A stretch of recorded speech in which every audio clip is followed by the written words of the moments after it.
سلام دوستان، خواستم بگم که این آخرین ویدیویی هست که ما داریم توی این کانال منتشر میکنیم.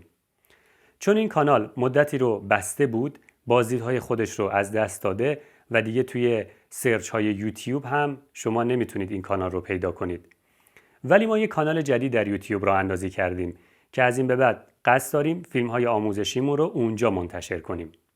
لینک کانال جدید رو پایین توی دیسکریپشن قرار میدم تا شما بتونید وارد بشید و عضو کانال جدیدمون بشید.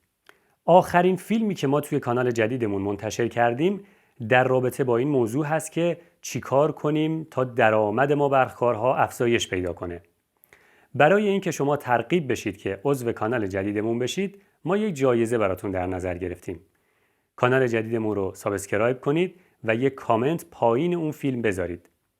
ما از بین کامنت ها قرعه کشی میکنیم و به 2 نفر از دوستان هر کدوم یک کتاب آموزش جامعه برق ساختمان هدیه میدیم یا هر کتاب دیگه‌ای که خودتون دوست داشته باشید.